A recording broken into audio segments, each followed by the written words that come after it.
Late me know please either the audio video clear. Yes, पीछे वाले बच्चे, सब बच्चों को आवाज आ रही है? Let me know please either the audio video clear, live students and face to face. Audio clear है? ठीक है बच्चों, आज जो चैप्टर स्टार्ट करने जा रहे हैं उसका नाम है CPC, code of civil procedure. CPC की अगर हम बात करें तो उसके बारे में आज सारी इंफॉर्मेशन आपको मिलेगी जो आपके सब्जेक्ट में दी गई है। सीपीसी वैसे तो अपने आप में एक पूरा सब्जेक्ट बोल सकते हैं, लेकिन आपके यहाँ पे एक चैप्टर के रूप में है। सीपीसी बेसिकली, अब मैं आपको इसको पूरी पहले बैकग्राउंड समझाती हूँ, फिर प्रोविजन समझाऊंगी। अगर हम कानून की बात करें तो हमारे देश में, पहले मैं स्टार्टिंग बैकग्राउंड बता रही हूँ, बैकग्राउंड के बाद प्रोविजंस पर मैं आऊंगी, ठीक है। अगर हम कानून की बात करें तो कानून दो तरीके के होते हैं, एक होते हैं सब्सटैंटिव लॉ और एक होते हैं प्रोसीजरल लॉ। सब्सटैंटिव लॉ के अंदर आपके राइट्स और ऑब्लिगेशंस दिए जाते हैं और प्रोसीजरल लॉ के अंदर प्रोसीजर दिया जाता है, ऐसे कौन से प्रोसीजर फॉलो करके अगर आपके राइट्स अफेक्ट होते हैं तो आप अपनी रेमेडी क्लेम कर सकते हो, तो वो दिया जाता है प्रोसीजरल लॉ में।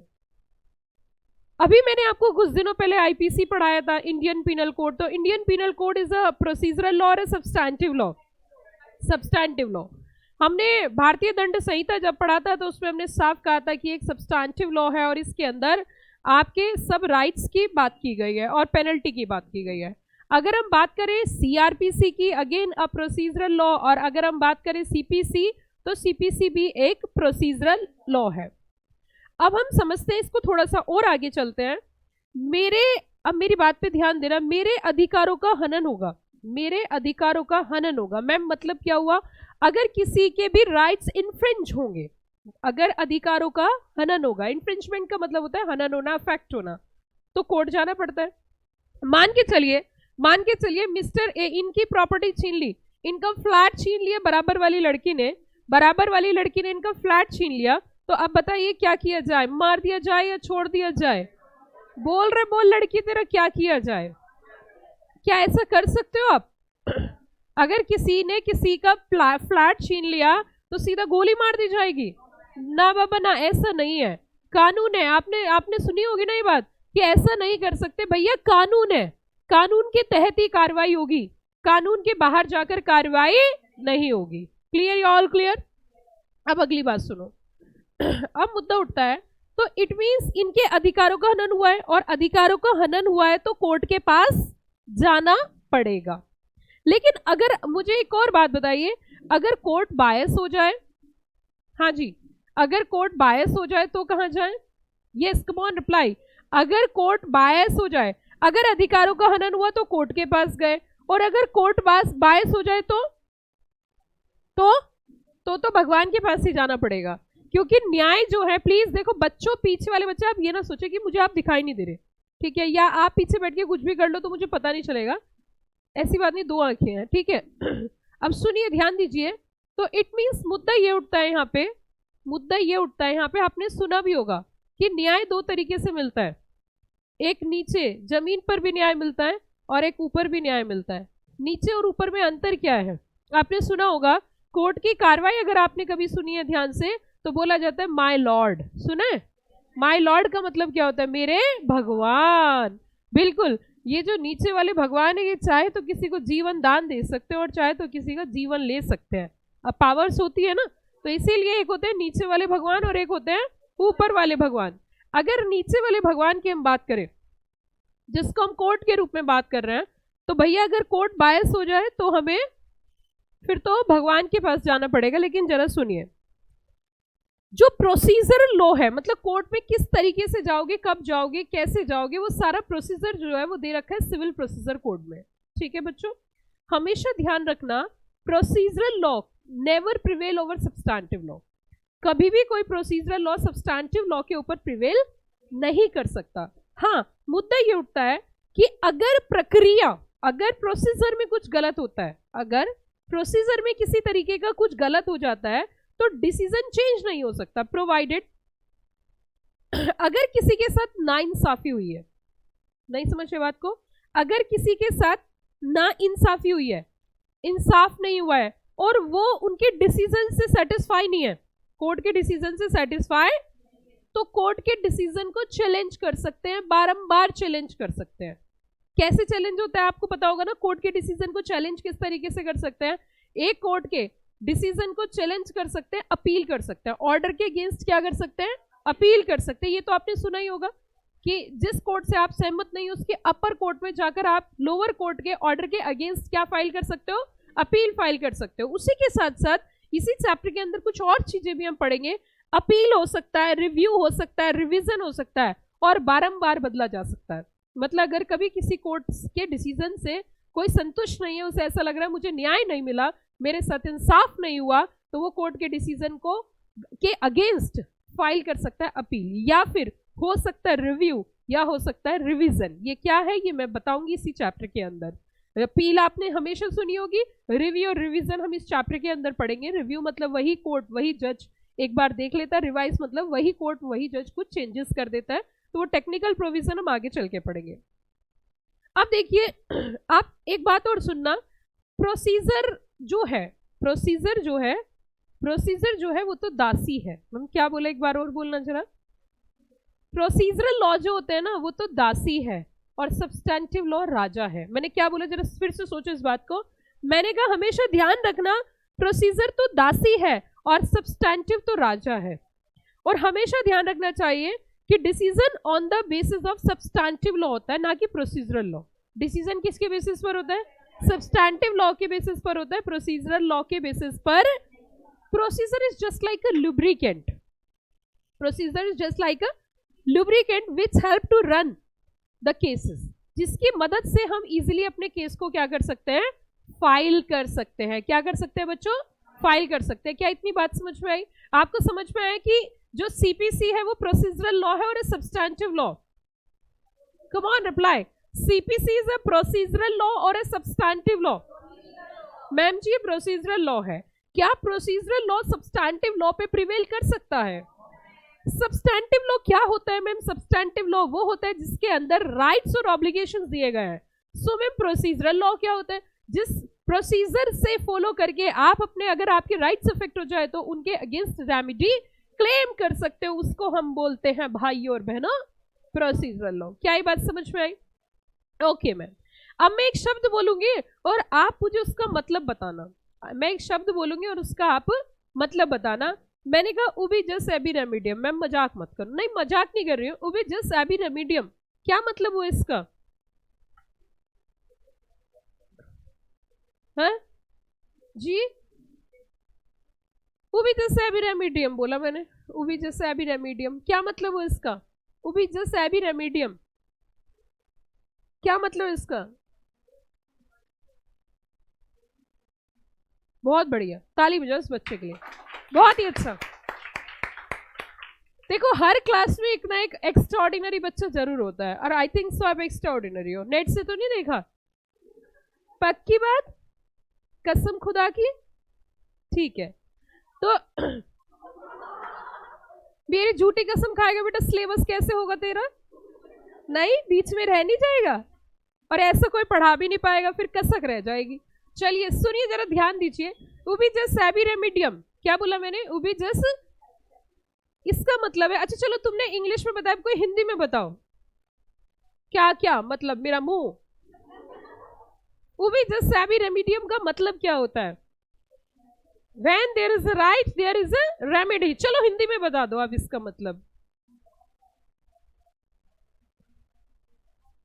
बिल्कुल, जहां अधिकार है वहां उपचार है, जहां अधिकार है वहां उपचार भी है, ये मतलब होता है। बहुत बढ़िया, चलिए चलिए अब सुनिए जरा, ध्यान दीजिए, बिल्कुल प्यार से ध्यान दीजिए। अगर आपको अपने अधिकार फाइंड आउट करने हैं, अगर आपको फाइंड आउट करने आपके राइट्स कहाँ है, you go for substantive law. अगर आपको अपने अधिकारों का पता लगाना है, you go for substantive law. जब मैं सीपीसी पढ़ाती हूँ या सीआरपीसी आईपीसी, तो फीलिंग जो है वो लॉयर वाली आती है, बहुत अच्छी फीलिंग आती है। और मुद्दा ये उठता है कि जैसे कंपनी सेक्रेटरी प्रोफेशन में सीपीसी, सीआरपीसी, आईपीसी, इस तरीके के जो कानून है उनको क्यों पढ़ाया जाता है, इसका लॉजिक भी मैं आपको बताऊंगी।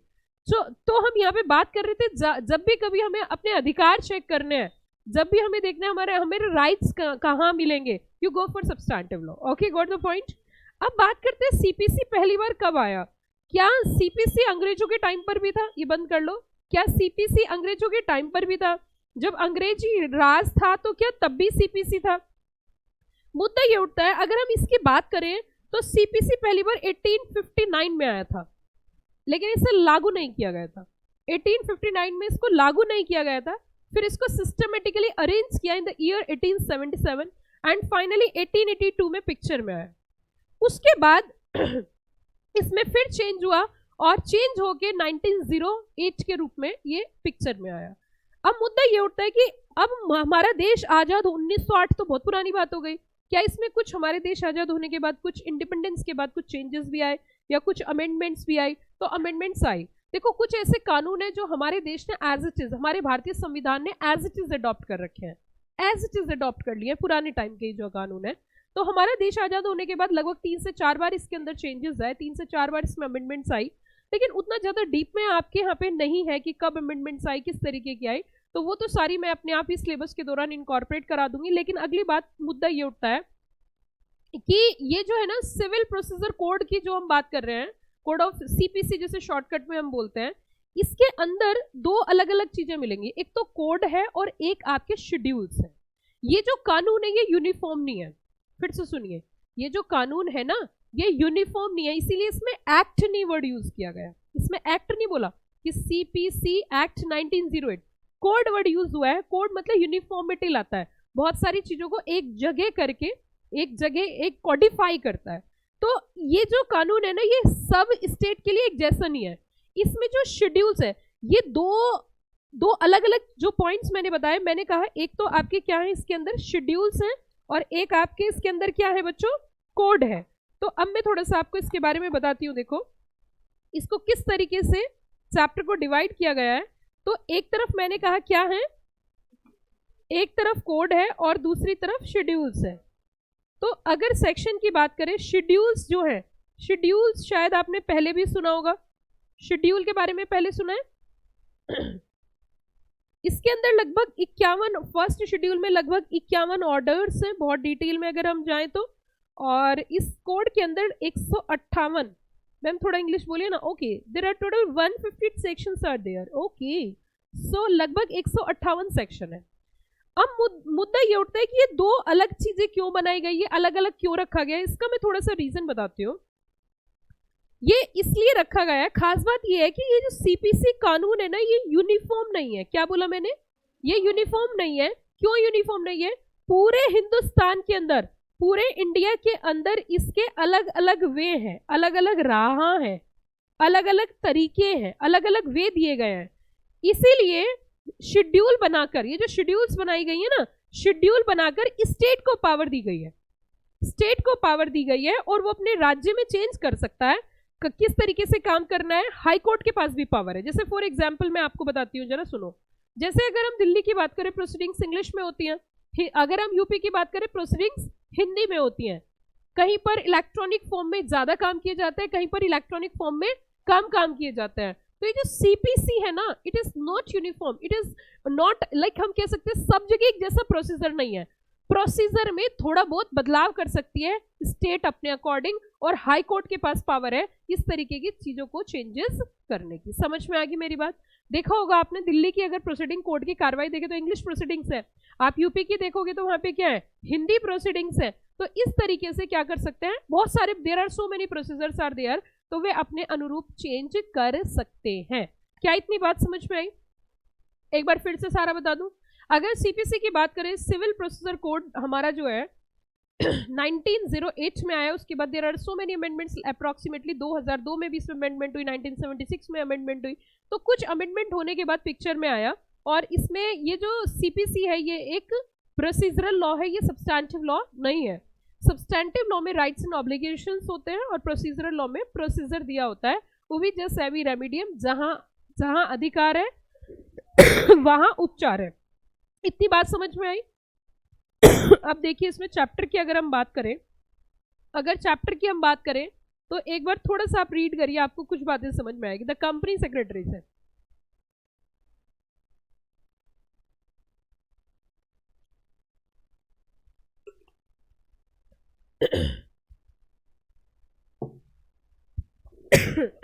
देखो बच्चों, अगर सीएस प्रोफेशन की बात करें, कंपनी सेक्रेटरी प्रोफेशन की बात करें, तो सीपीसी जो है वो क्यों पढ़ाया जाता है, इसका क्या रीजन है?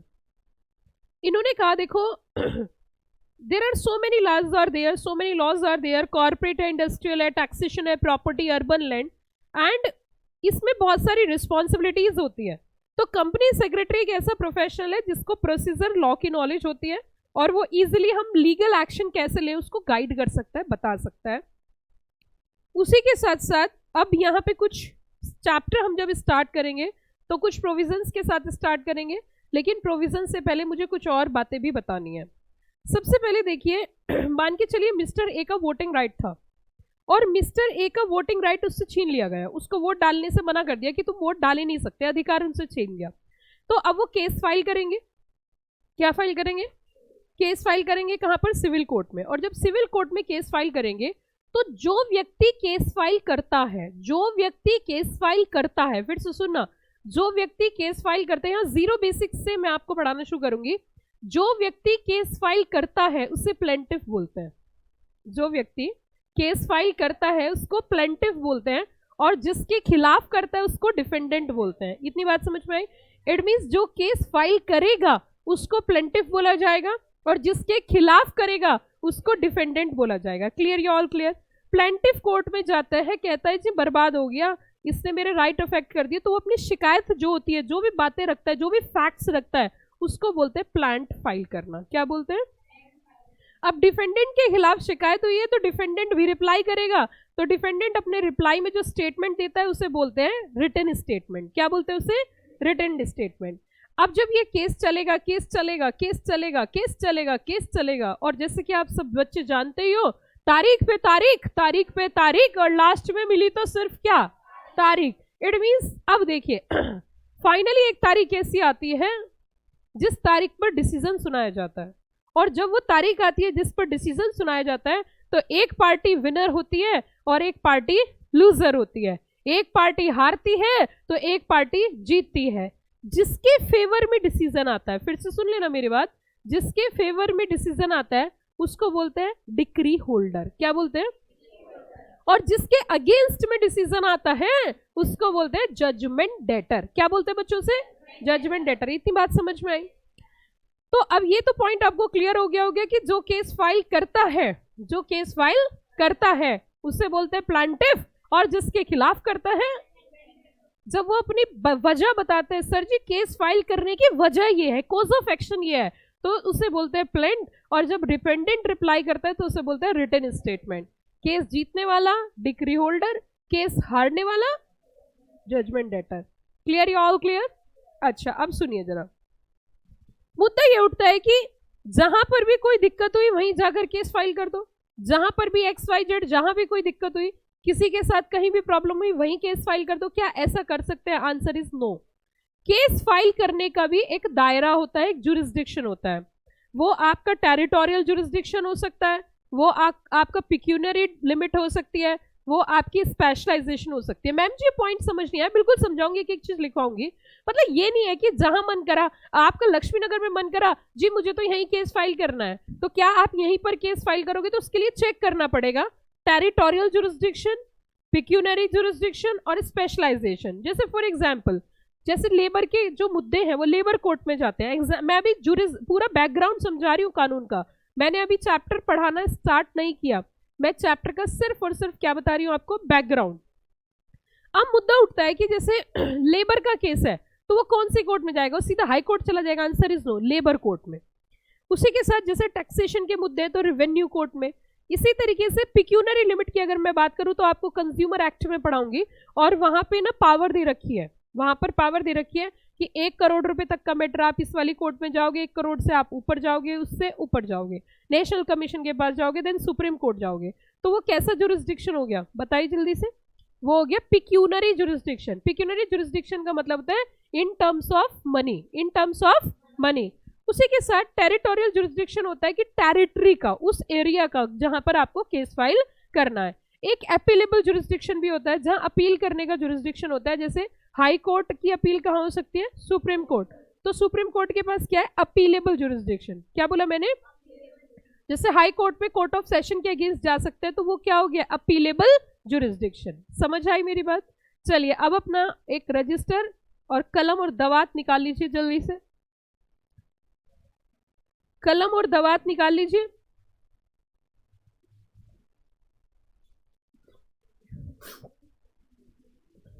पूरे चैप्टर को बहुत ही सुंदर तरीके से, बहुत ही ब्यूटीफुल मैनर में लिखेंगे जी।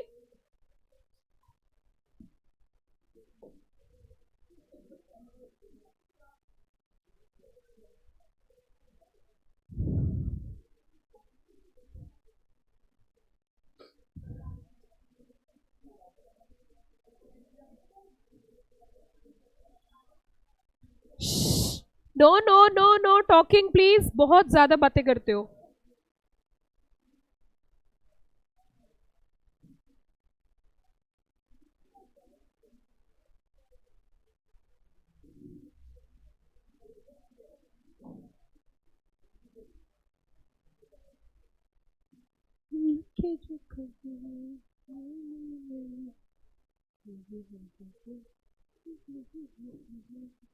चलिए बच्चों, अब हम इस चैप्टर को नोट डाउन करना स्टार्ट करेंगे।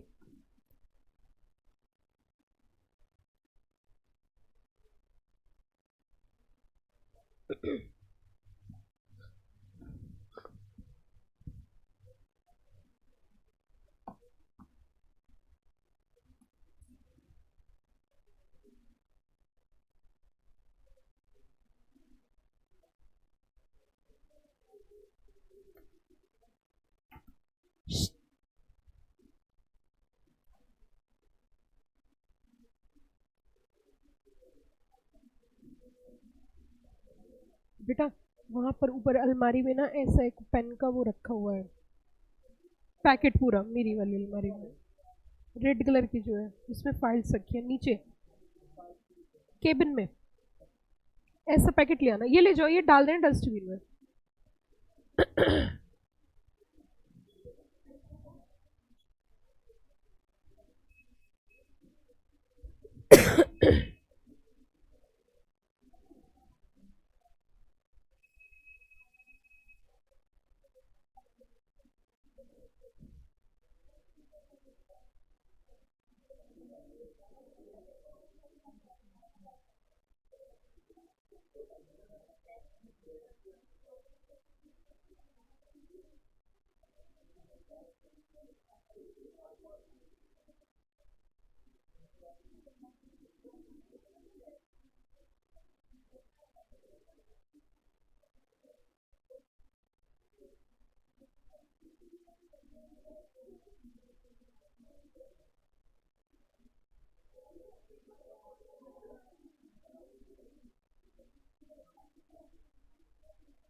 Thank you.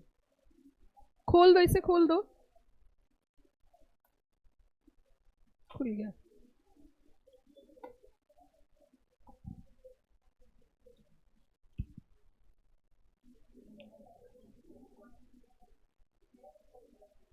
Please know talking.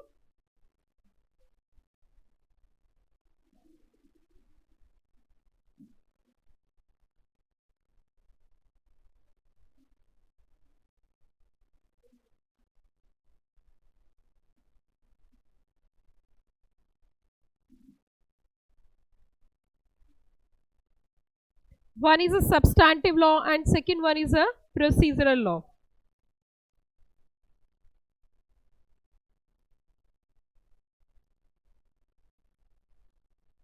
इसके अंदर होता है हमारा राइट्स एंड ऑब्लिगेशंस। राइट्स क्या है और उसके ऑब्लिगेशंस क्या है। और अगर राइट अफेक्ट हो जाते हैं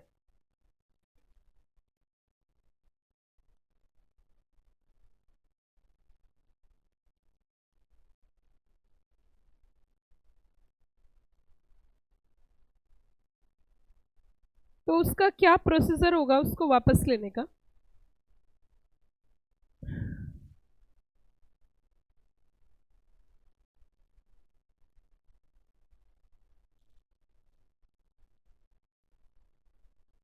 वो सफोकेशन अगर कुछ वैसे फील हो रहा है तो पीछे वाला आप डोर ओपन कर सकते हैं। ओपन कर दो बेटा इसे, हाँ खोल दो पूरा, बस बस बस। Procedure is a lubricant only. देखो वैसे ही बहुत सफोकेशन हो जाता है आप लोगों की भीड़ से, अब बातें मत करो।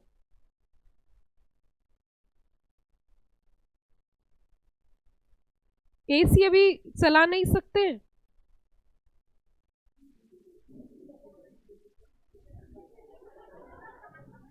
आपको नहीं पता? ऊपर देखो,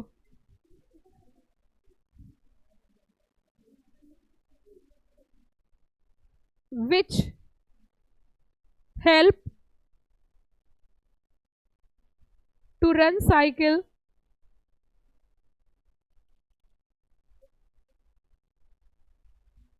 और कार स्मूथली। अभी ऐसा मौसम नहीं है कि आप एसी अफोर्ड कर सको, बीमार हो जाओगे बहुत। अब देखिए कोर्ट के डिसीजन से या तो एग्री होते हैं या तो कोर्ट के डिसीजन से एग्री होंगे या तो कोर्ट के डिसीजन से क्या होंगे बच्चों, या फिर डिसएग्री। अगर एग्री नहीं है तो aggrieved party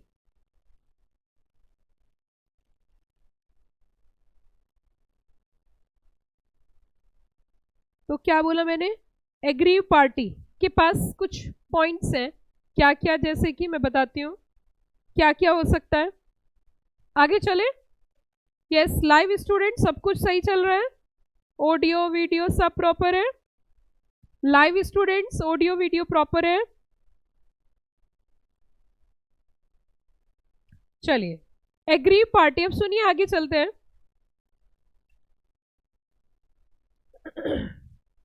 aggrieve party lower court के ऑर्डर के अगेंस्ट अपील कर सकती है ना।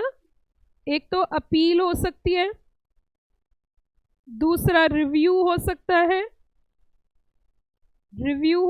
है, एंड तीसरा रिवीजन। ये सारे के सारे पॉइंट हम डिस्कस करेंगे आगे चल के। Appeal, review and revision.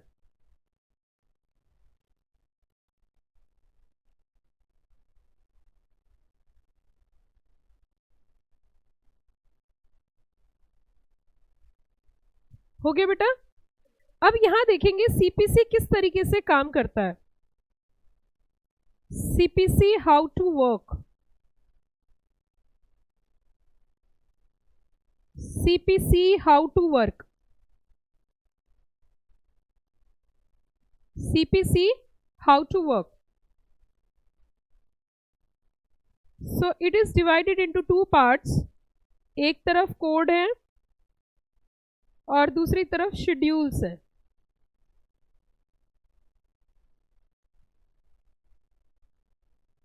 और यहां शेड्यूल्स में पावर दे रखी है हाई कोर्ट को एंड स्टेट की पावर है।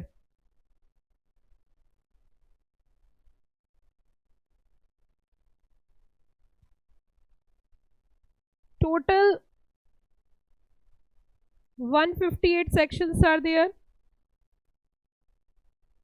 Total 158 sections are there. 21st March 1908 picture में आई। क्योंकि ऑब्जेक्टिव को पेपर जब आता है तो ऑब्जेक्टिव में तो पूछ सकते हैं ना इस तरीके की चीजें। अगर ऑब्जेक्टिव किसी का पेपर आता है तो उसमें पूछ सकते हैं। इफेक्टिव डेट है 1 जनवरी एंड द ईयर इज 1909।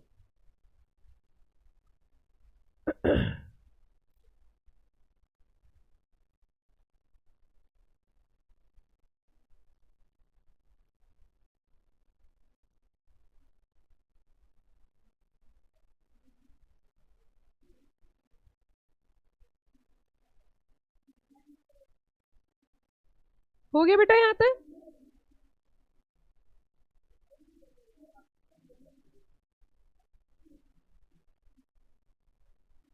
हो गया यहाँ पे सबका? चलिए अब थोड़ा सा आगे चलते हैं। Please know talking.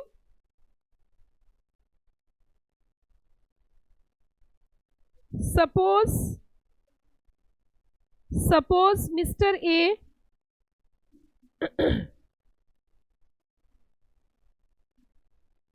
Mr. A file case in a civil court।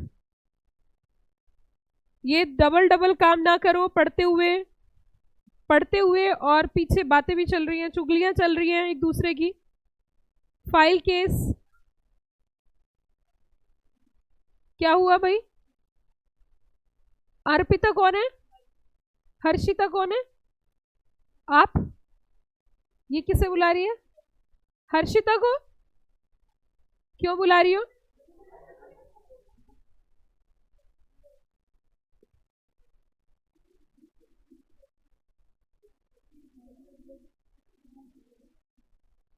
Against we result वाले दिन कोई हर्षिता नहीं मिलेगी आपको, सिर्फ आप होंगे, सिर्फ आप और सिर्फ आप।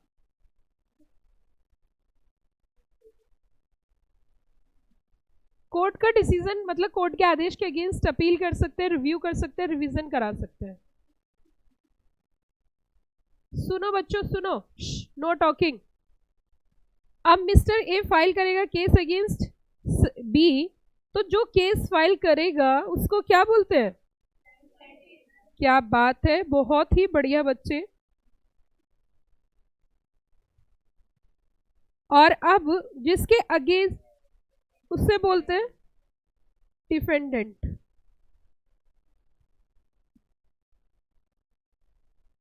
ये फाइल करेगा प्लांट,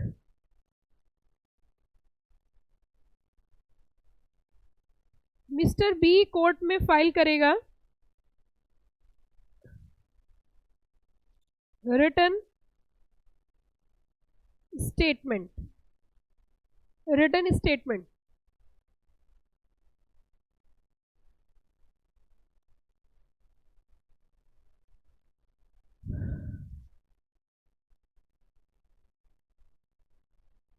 हो गया बच्चों?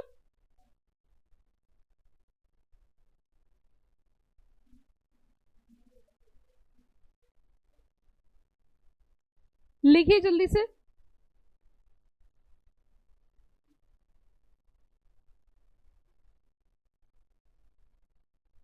हो गया बेटा सबका?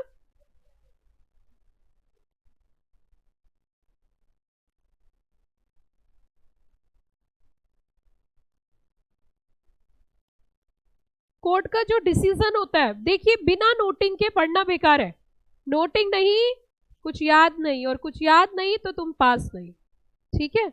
जब तक आपके पास कुछ लिखा हुआ नहीं होगा, ये सच्चाई है, जब तक आपके पास कुछ प्रॉपर नोटिंग नहीं होगी, जब तक आपके पास कुछ सिस्टमेटिक पढ़ाई नहीं होगी, तब तक डिग्री आना असंभव है। ये सब बच्चे सुन लीजिए, प्लीज नो टॉकिंग। जब तक आपके पास प्रॉपर कोई systematic noting, systematic notes, systematic चीजें नहीं होगी, तब तक आप पास नहीं हो सकते। ये मैं बार बार यही बात बोल रही हूँ। तो आपके पास सिस्टमेटिक चीजें होना जरूरी है। ऐसी क्या दिक्कत होती है एग्जाम वाले दिन कि बच्चा घबरा जाता है, पेपर ही नहीं देते? बहुत सारे बच्चे एग्जाम देने जाते हैं तो बीच में पेपर छोड़ देते हैं। क्या वजह होती है? क्योंकि बच्चों को सिस्टमेटिक पढ़ना ही नहीं आता। वो प्रोफेशनल कोर्स में पहली बार आ रहे हैं, उनको पता ही नहीं है प्रोफेशनल कोर्स क्या चाहता है, एक्सपेक्टेशंस क्या है। There are so many chapters are there, syllabus बहुत ज्यादा होता है, सो जा बेटे सो जा, सोते सोते भूख लगी, खा ले बेटा मूंगफली, मूंगफली में दाना नहीं, हम तुम्हारे नाना नहीं। बस बस बस। सोना नहीं है ना ना, सोना नहीं है क्लास में, प्लीज आ जाइए। अब देखिए जरा, कोर्ट का डिसीजन जो है, कोर्ट का डिसीजन, नो टॉकिंग, दीदी प्लीज आगे बैठ के बातें, नो, कोर्ट का डिसीजन प्लीज, नो टॉकिंग। आप क्या चाहते हो मैं अगला बैच नहीं पढ़ाऊं? मतलब जिस हिसाब से तुम बोल रहे हो ना, उस हिसाब से मुझे लग रहा है तुम करवा दोगे पूरा काम। चलिए आ जाइए। कोर्ट का डिसीजन, कोर्ट का डिसीजन एक पार्टी के फेवर में होता है और दूसरी पार्टी के अगेंस्ट होता है। मैं मानती हूँ तुम बहुत जवान हो, अभी काफी युवा हो, कोई दिक्कत नहीं, 25 तारीख के बाद पता चलेगा कितना जज्बा है तुम्हारे अंदर। मतलब 25 तारीख समझ लो ना, 25 अगस्त, 25 फरवरी, वट एवर भी, कोई ना कोई तो आपकी होगी।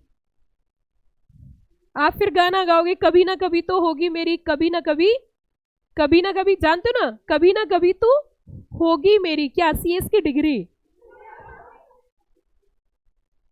चलिए कुछ नहीं, हो गया जो होना था, आ जाओ वापस। कोर्ट का डिसीजन फेवर में और कोर्ट का डिसीजन अगेंस्ट में, जिसके फेवर में आएगा उसको बोलते हैं डिक्री होल्डर, बहुत अच्छे से समझाऊंगी डिक्री क्या होती है। और जिसके अगेंस्ट में आता है उससे बोलते हैं जजमेंट डेटर, जजमेंट डेटर, जिसके अगेंस्ट आता है उससे बोलते हैं जजमेंट डेटर। Judgement debtor. कभी भी जब केस फाइल किया जाता है, जब भी कभी केस फाइल किया जाता है, तो ये नहीं कोई सी भी कोर्ट में अंदर चलेगा और कह रहे जी कोर्ट में केस फाइल करो। तो केस फाइल करने का तरीका होता है, जुरिस्डिक्शन के अकॉर्डिंग फाइल होता है, जुरिस्डिक्शन के अकॉर्डिंग केस फाइल होता है, दायरे के हिसाब से जुरिस्डिक्शन के अकॉर्डिंग केस फाइल होता है। ओके जी। और जुरिस्डिक्शन कई तरीके के हो सकते हैं, जुरिस्डिक्शन कई तरीके के हो सकते हैं। जुरिस्डिक्शन हो सकता है territorial jurisdiction, territorial jurisdiction, it may be territorial jurisdiction. Okay जी, यस जी, यस मैम। एक हो सकता है आपका pecuniary jurisdiction, pecuniary jurisdiction, pecuniary jurisdiction हो सकता है। और एक आपका स्पेशलाइजेशन के बेसिस पर भी हो सकता है, स्पेशलाइजेशन के बेसिस पर भी हो सकता है। टेरिटोरियल हो सकता है, पिक्यूनरी और specialization. Pecuniary jurisdiction in terms of money, जैसे मैंने कंज्यूमर एक्ट में एग्जांपल दिया था। स्पेशलाइजेशन में बहुत सारी चीजें हो सकती हैं, जैसे कि मैंने कहा लेबर केस, लेबर कोर्ट है तो लेबर केसेस वहां पर चलेंगे, लेबर कोर्ट है, कोई फॉरेन केसेस है फॉरेन कोर्ट में चलेंगे। इस तरीके से, इस तरीके से आपका टेरिटोरियल मतलब जुरिस्डिक्शन हो सकता है। जुरिस्डिक्शन कई तरीके के हो सकते हैं।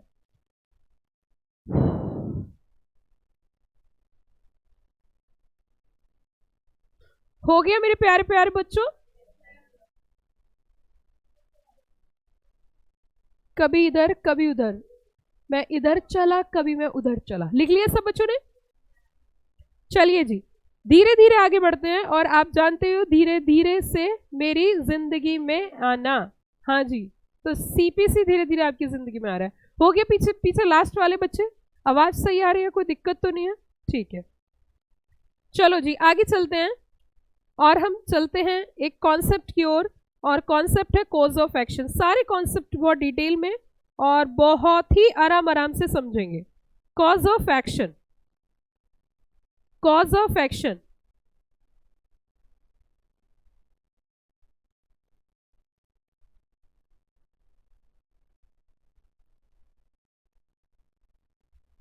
What do mean by the cause of action? किसे बोलते हैं कॉज ऑफ एक्शन? जी, वजह सिर्फ तुम हो।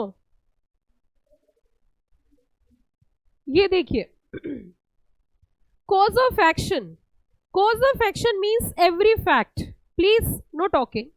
Cause of action means every fact that it would be necessary for the plaintiff to prove in order to support his right to the judgment of the court. मतलब हर वो fact जो कि case को strong बनाता है, case को मजबूत बनाता है, और कोर्ट के सामने आपको रखना होगा, जिससे कोर्ट उसे देखकर आपके फेवर में क्या दे सके, डिसीजन दे सके, जजमेंट देने में आसानी हो, है ना। तो इट मीन्स हर वो कॉज ऑफ एक्शन, मतलब एक्शन लेने का कोई तो वजह रही होगी ना, कोई कारण तो रहा होगा, आप क्यों ऐसा ले रहे हो, आपके साथ गलत क्या हुआ है, वो सारी चीजें। तो लिखिए जल्दी से, एक्शन लेने के लिए कोई कॉज रहा होगा। एक्शन लेने के लिए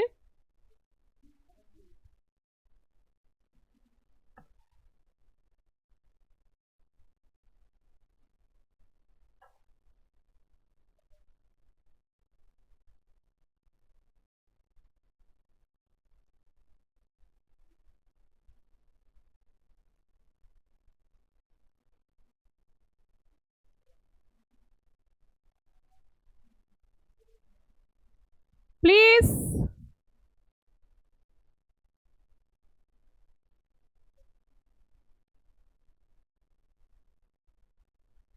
एक्शन लेने के लिए, लेने का, का का कोई कॉज रहा होगा।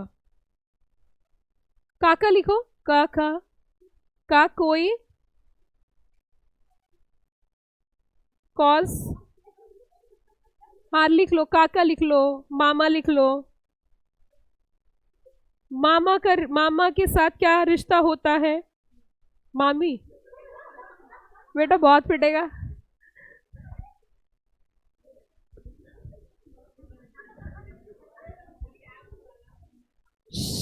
नो टॉकिंग, लगता है तुम्हें छुट्टियों में जाना नहीं है अब अपने मामा के यहाँ, नहीं जाना, चलो कौन बुला भी कौन रहा है वैसे, पढ़ लो चलो, पढ़ लो चलो। एक्शन लेने का कोई कॉज रहा होगा, it means all essential facts, it means all essential facts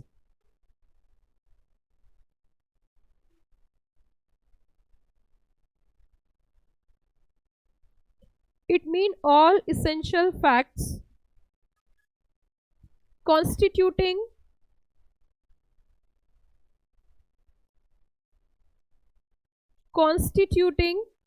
the rights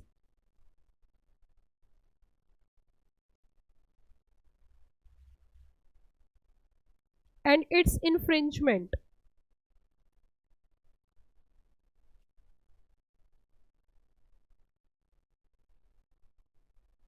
Rights and its infringement. Crux is a simple short form, short way, means every fact.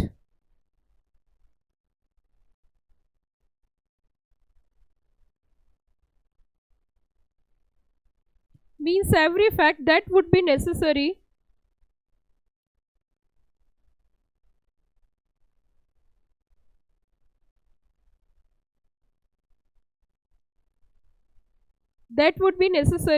for the plaintiff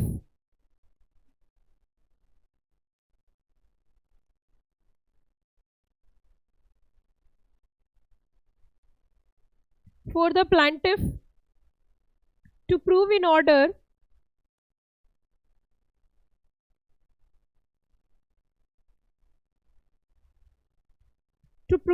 to support his right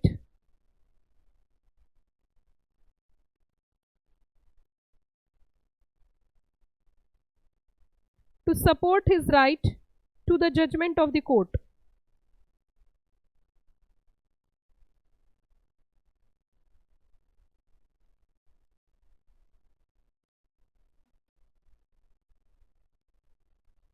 To the judgment of the court.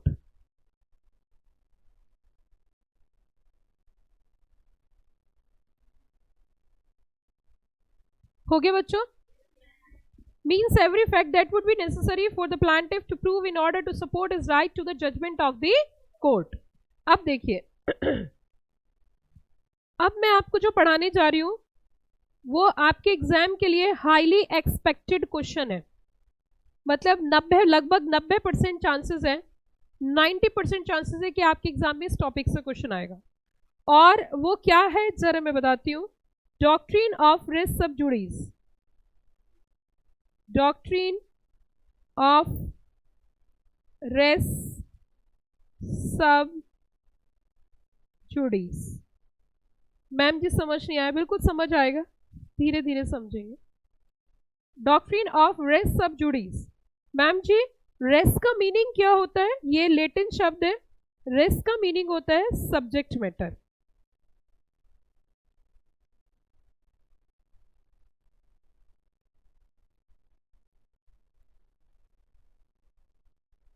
इसके ऊपर case study आती है exam में, case study बन के exam में आ जाती है, बहुत अच्छा केस बन जाता है इसके ऊपर और एग्जाम में क्वेश्चन पूछ लिया जाता है। मुझे कोई जल्दी नहीं है, मैं धीरे धीरे स्टेप बाय स्टेप चीजें सिखाती जाऊंगी आपको। तो हमने यहाँ पे लिखा डॉक्ट्रिन ऑफ रेस सब जुडिस।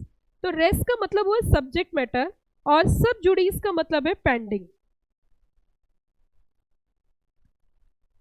तो क्रक्स में हम बोलते हैं मैटर पेंडिंग, क्रक्स में हम बोल सकते हैं मैटर पेंडिंग, या फिर बोल सकती हूं मैं सब्जेक्ट मैटर पेंडिंग। यस और नो? सब्जेक्ट मैटर क्या बोले? पेंडिंग।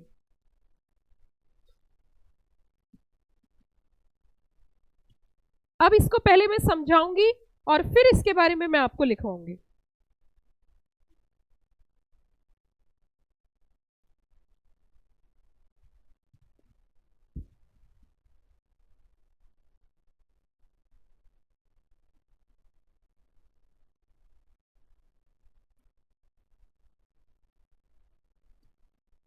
अब जो मैं लाइन लिखूंगी उससे देखते ही आप कहोगे मैम ये तो हमें पता है। मैं जैसे ही वो लाइन लिखूंगी लिखते ही आप बोलोगे मैम इसके बारे में तो हम बहुत पहले से जानते हैं मैम। मैम सच्ची भगवान की कसम जानते हो? बस यही है ये। अब सुनो जरा, अब सुनो सुनो सुनो सुनो।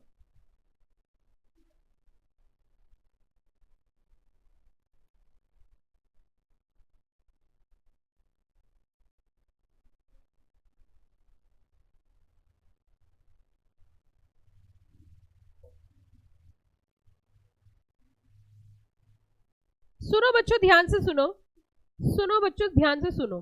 पहले कॉन्सेप्ट समझेंगे, कॉन्सेप्ट समझेंगे क्या कहना चाह रहा है। सेक्शन 10 कहता है नो कोर्ट, कलरफुल आपको नजर आ रहा होगा, no court shall proceed with the trial of any suit in which matter in issue is also directly and substantially in issue in a previously. Previously का मतलब क्या होता है? पहले से instituted suit between, the word is use not parties but the same parties. क्या word use किया बच्चों? फिर से बताइए, दो शब्द यहाँ पे बहुत ज्यादा जरूरी। वन इज अ जिससे पूरी कहानी बदल जाती है, जिससे पूरा कॉन्सेप्ट चेंज हो जाता है। कहता है जी एक तो ये शब्द शब्द शब्द शब्द शब्द करे सब कोई, मजा आए तो वाह करना। क्या बात है, आपको तो याद हो गया ये। शब्द शब्द करे सब कोई, शब्द शब्द करे सब कोई, शब्द के मोल न भाव, एक शब्द बरंग करे और एक शब्द करे। वाह वाह, इरशाद इरशाद, सुभान अल्लाह सुभान अल्लाह। सुनिए जरा, ध्यान दीजिए, ध्यान दीजिए प्लीज। अब देखिए जरा इधर, please please please please, the word is used here same parties, it means and एक और चीज यहाँ पे जो इंपॉर्टेंट वो है प्रीवियसली। मतलब ये क्या कहना चाह रहा है कि जो मुद्दा अभी उठा रहे हैं वही मुद्दा पहले से पेंडिंग चल रहा है, इंस्टीट्यूटेड है सेम पार्टीज के बीच में और अभी डिसाइड भी नहीं हुआ है अभी सूट क्या चल रहा है इन द सेम, या तो उसी कोर्ट में या किसी अदर कोर्ट में in India. The word is used here बस यहां से लॉ मेकर ने कहा मैं बहुत शाना हूं, मतलब, और एग्जामिनर ने कहा मैं आपसे भी ज्यादा शाना हूं, और उसने यहां से क्वेश्चन पूछ लिया, यहां से क्वेश्चन पूछ लिया, और मैंने कहा मैं लॉ मेकर से भी ज्यादा और एग्जामिनर से भी ज्यादा शाने हम, तो हमने पॉइंट टू बी नोटेड लिख लिया। तो सुनो जरा ध्यान से, अब इट मींस यहां इन्होंने कहा section 10 provides that no court, मना किया है, प्रोसीड नहीं कर सकती ट्रायल किसका, ऐसे मैटर्स का जो पहले से केस चल रहे हैं, party would remain same, matter would remain same, and court still क्या है, पेंडिंग है। तो ऐसे मुद्दों पर भैया कोई भी कोर्ट प्रोसीड नहीं कर सकती है, और अगर करेंगे तो उस पर क्या लगा दी जाएगी, रोक लगा दी जाएगी। अब देखिए जरा इधर, हमने कहा इसका कारण क्या है, इसकी वजह क्या है, the purpose is also to avoid conflict of decision. मान के चलिए ए कोर्ट में मैं प्लांटिफ आप डिफेंडेंट, ठीक है, और बी कोर्ट में आप प्लांटिफ और मैं डिफेंडेंट। सुनो दोबारा से, ए कोर्ट में मैं प्लांटिफ आप डिफेंडेंट, दूसरी कोर्ट में आप प्लांटिफ मैं डिफेंडेंट, मतलब एक जगह मैं केस फाइल कर रही हूं, एक जगह आप मेरे खिलाफ केस फाइल कर रहे हो, मुद्दा सेम है। तो एक कोर्ट ने मेरे फेवर में डिसीजन दिया, दूसरी कोर्ट ने आपके फेवर में डिसीजन दिया, अब किसकी बात मानोगे, नहीं समझ में आया। एक जगह मैंने कहा आपने ब्रांड चोरी करके मेरा ट्रेडमार्क यूज किया है, मैंने आपके ऊपर आरोप लगाया, समझ में आया। दूसरी कोर्ट में आपने आरोप लगाया मैंने आपका ब्रांड यूज करके सामान सेल किया, ट्रेडमार्क यूज करके मैंने सेल किया, आपने मेरे खिलाफ केस फाइल किया। अब एक कोर्ट ने आपको डिसीजन दिया, एक कोर्ट ने मुझे डिसीजन दिया, किसकी बात मानोगे, यहां तो दो कोर्ट के बीच में क्या हो जाएगा, कॉन्फ्लिक्ट। तो ये कहता है the purpose is also to avoid conflict of decision, it is really intended to give effect to the rule of res judicata. ये मैं पढ़ाऊंगी अभी। The institution of second suit is not barred by section 10। देखिए सुनिए, section 10 का मकसद ये नहीं है, सेक्शन 10 ये नहीं कह रहा, सेक्शन 10 का लॉजिक ये नहीं है कि आप केस फाइल कर नहीं सकते। उसने कहा देख रुक जा, कि क्या, कि रुक, कि क्या, कि रुकना है, कि कब तक, जब तक पहला केस डिसाइड ना हो जाए तब तक के लिए रोक लगाई गई है, स्टे लगाया गया, ठीक है। अब लिखते हैं, चलो सॉरी।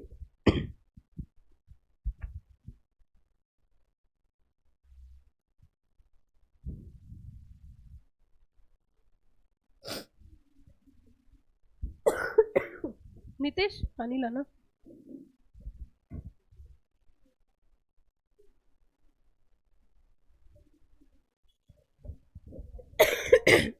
ऊपर ने स्टैप्सूल्स पड़ी हुई हैं ड्रॉज में।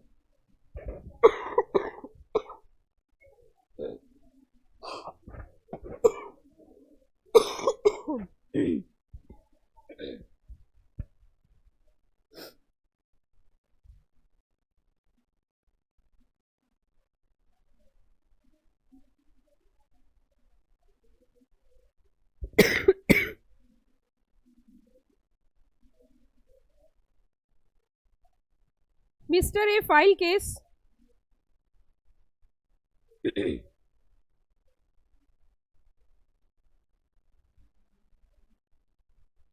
मंगवाई है बेटा मैंने अभी। नशे की गोली तो नहीं है, नशे की गोली तो नहीं है, थैंक यू। चलो अब जो होगा देखा जाएगा।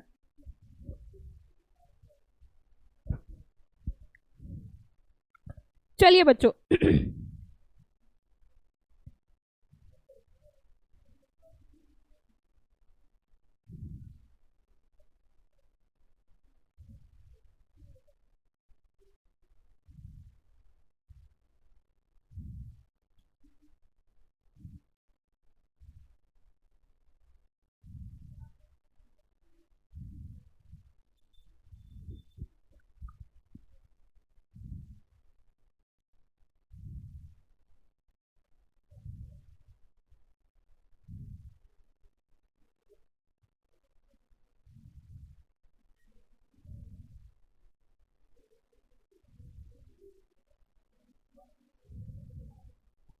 essentials of section 10।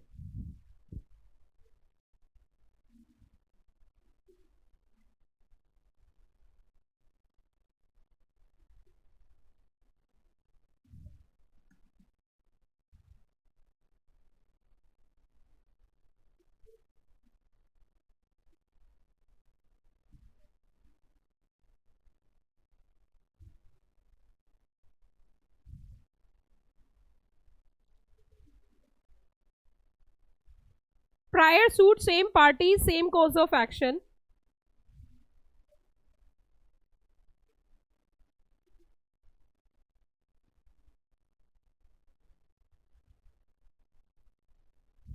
Subsequent suit.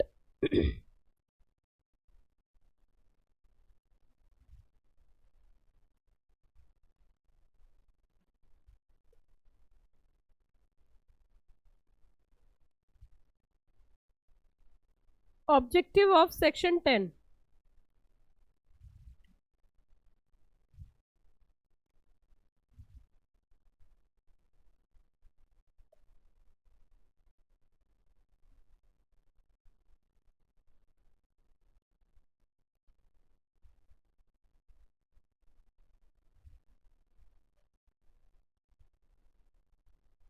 To prevent court of concurrent jurisdiction.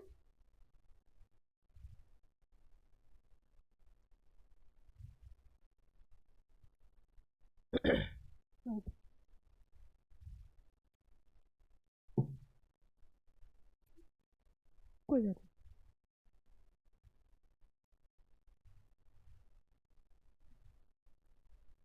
Simultaneously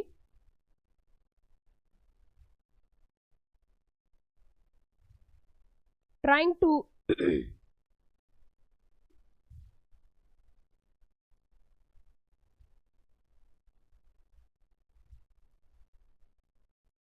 parallel suit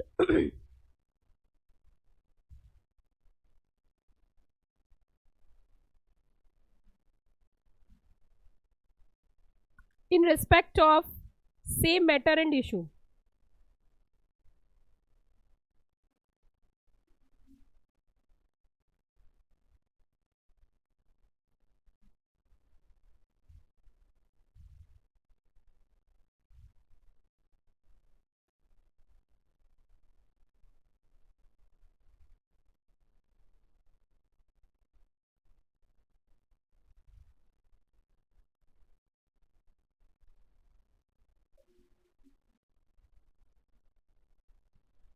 Purpose of section 10 to avoid conflict decision.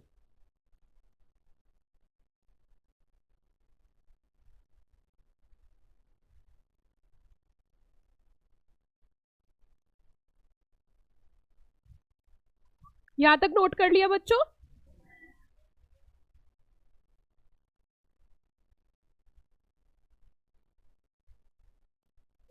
हो गया?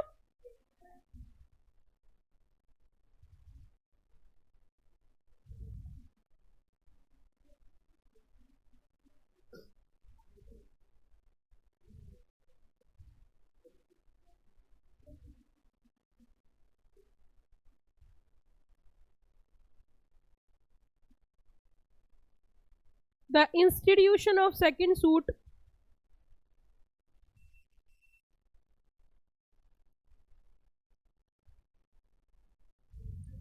is not barred by section 10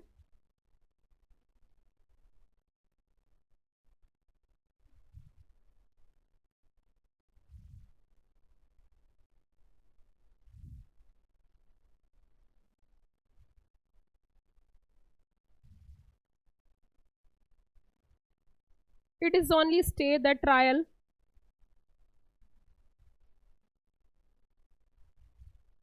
cannot proceed with.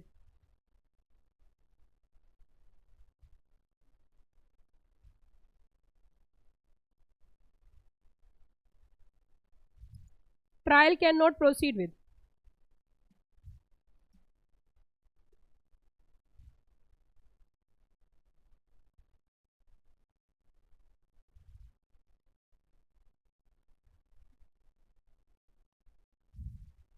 Essentials of section 10.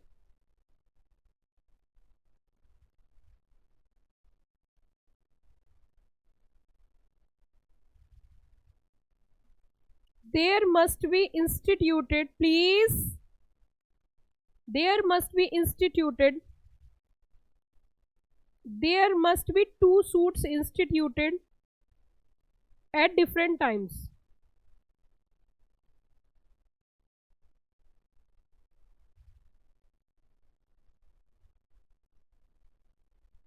There must be 2 suits instituted at different time.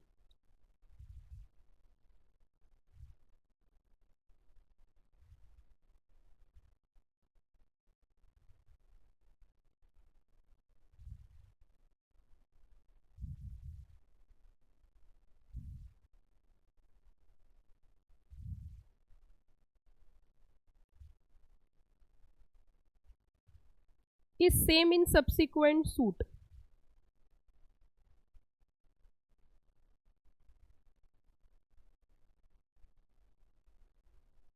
Matter in issue in same in subsequent suit. Suit between same parties.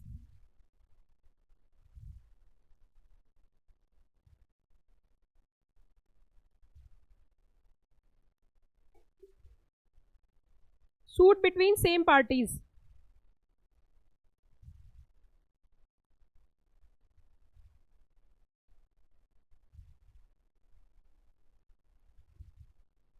Earlier suit is still pending.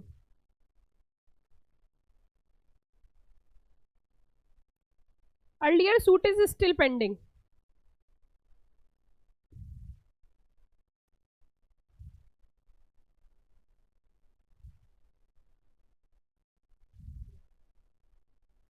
Decided case Wings Pharma versus Swan Pharma.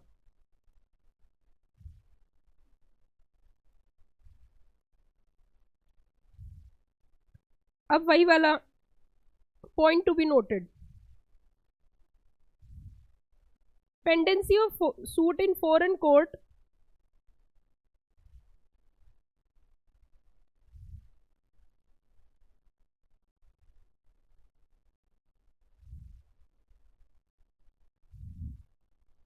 pendency of suit in foreign court does not preclude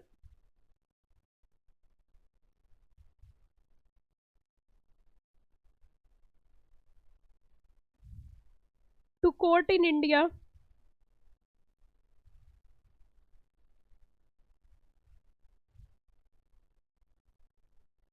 from trying a suit. यहां तक हो गया, from तक.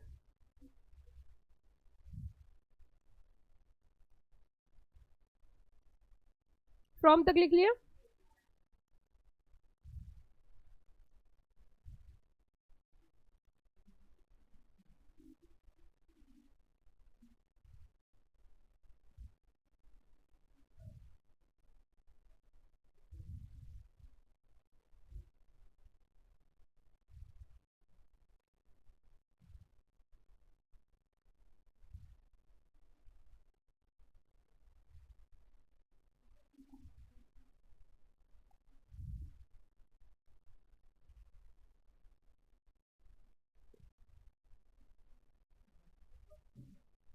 Does not preclude.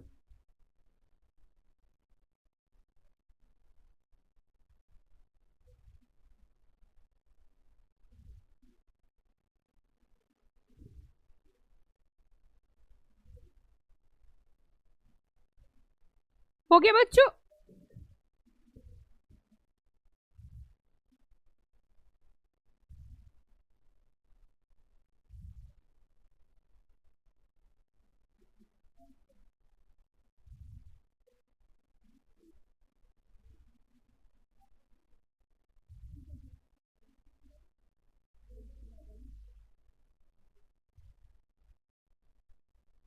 चलो जी, चलो चलो जी, चलो हो गया सबका. समझते हैं पूरे को.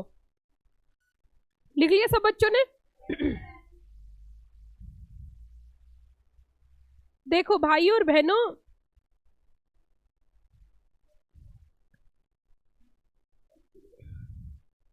जिन बच्चों की स्पीड बहुत कम है, बढ़ाइए बढ़ाइए, स्पीड बढ़ाइए.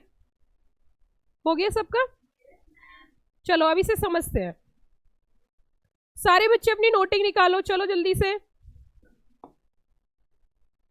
डॉक्ट्रिन ऑफ रेस सब जुडिस का मतलब है स्टे ऑफ सूट बोल सकते हैं. रेस का मतलब बोला गया है सब्जेक्ट मैटर, एंड सब जुडिस का मतलब बोला गया है पेंडिंग.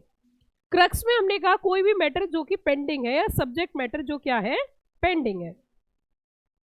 अब यहां पे ये कहता है सेक्शन 10 का उद्देश्य क्या है? सेक्शन 10 का उद्देश्य यह है कि अगर एक ही मुद्दे पर सेम पार्टीज के बीच में केस चल रहा है, तो जो सेकंड पार्टी जिसके खिलाफ केस चल रहा है वो उस कोर्ट में किसी और कोर्ट में जाकर उस समय, जिस समय केस चल रहा है, केस पेंडिंग है, वो केस फाइल नहीं कर सकती।